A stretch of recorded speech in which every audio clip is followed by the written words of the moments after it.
देखो बच्चों, जैसे आपको याद है हमारा टॉपिक सिंपल हार्मोनिक मोशन चल ही रहा था।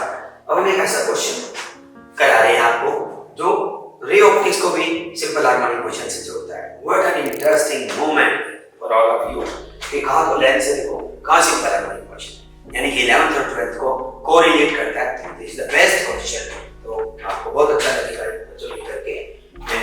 सिंपल हार्मोनिक पार्टिकल जो सिंपल हार्मोनिक मोशन में है लीनियर, वो कैसा है, वो इस के along principal axis of a lens के अलोंग, ये लेंस है ना, वो एक लाइन के अलोंग, आपको पता है थीटा स्मॉल होता है तभी एंगल स्मॉल होता है तभी ऐसे चलता है। तो ये लेंस नेचुरल है, इसकी फोकल लेंथ दे रखी है 12 सेंटीमीटर 12 सेंटीमीटर बच्चों।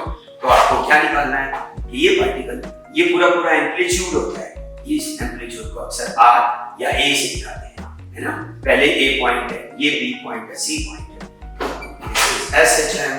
ये तो पार्टिकल खुद कर रहा है, इसकी इमेज भी तो ऐसे चल करेगी, इमेज उस साइड फोकल लेंथ 12 है, क्योंकि ये गिवन है कि mean position of the particle, mean तो ये है वो 20 सेंटीमीटर में है फ्रॉम द लेंस, तो ये 20 सेंटीमीटर और एम्पलीट्यूड दे रखा है बच्चों 1 सेंटीमीटर, तो ये 1 सेंटीमीटर, तो ये कितना हो गया 19 सेंटीमीटर। इसलिए दो बार लेंस इक्वेशन दो बार, एक ए पार्टिकल के लिए, फिर इमेज लिखेंगे कहाँ बनेगा ए डैश पे, बी का इमेज बनेगा बी डैश पे, और फिर हम नया एम्पलीट्यूड जो इमेज का बनेगा वो हमें निकालना है। बस ये क्वेश्चन, तो लेंस फॉर्मूला भी आना चाहिए 12th क्लास में और एसएचएम 11th में, दोनों क्लासेस को कोरिलेट करता है। इसलिए फॉर ए पॉइंट के लिए हम पहले लगाएंगे lens equation 1/f = 1/b - 1/b, focal length 12 बच्चों, इमेज पता नहीं कहाँ बनेगा, ऑब्जेक्ट हमें पता है 19 और ये -19 होगा क्योंकि लेफ्ट हैंड को है, इसे b निकाल देंगे,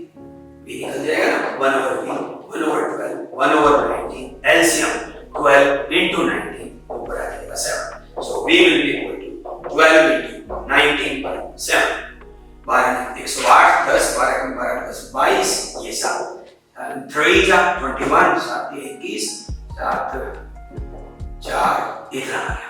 तो इसका मतलब ए डैश की इमेज जो बनेगी वो ए डैश यहाँ बनेगी जाके, और ये कितनी डिस्टेंस पे होगी आपके सामने आया 32.5, इसलिए सेम थिंग और हम बी पॉइंट लगाएंगे, बी की रिफर इक्वेशन लगाओ 1/फोकल लेंथ 12, बी का हमें पता नहीं, बी ये बी हमसे 20 डिस्टेंस पे है तो -1/b 1/12 -1/20, 240 will be the LCM, this is 2, okay 60 भी LCM दे सकते हैं आप, 5 के बाद आप करेंगे 3, तो ये v आ गया 30, रेसिप्रोकेट करोगे 30 का मतलब क्या हुआ, b की जो इमेज बनी वो b डैश बनी, वो 30, ये b डैश है ना, ये 30 है।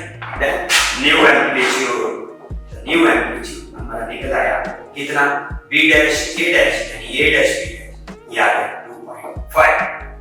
2.5 नियरली 2.3, ये एक्चुअली 2.5 के आसपास था, so this is the right choice। ये था 30, ये 32.5, 2.5 the difference, this is the new amplitude, very interesting। and कहाँ लेंस कहाँ SHM दोनों को रिलेट करते हैं, आपको क्विक होना पड़ेगा, जेईई के लिए बेस्ट क्वेश्चन है, नीट के लिए बेस्ट क्वेश्चन।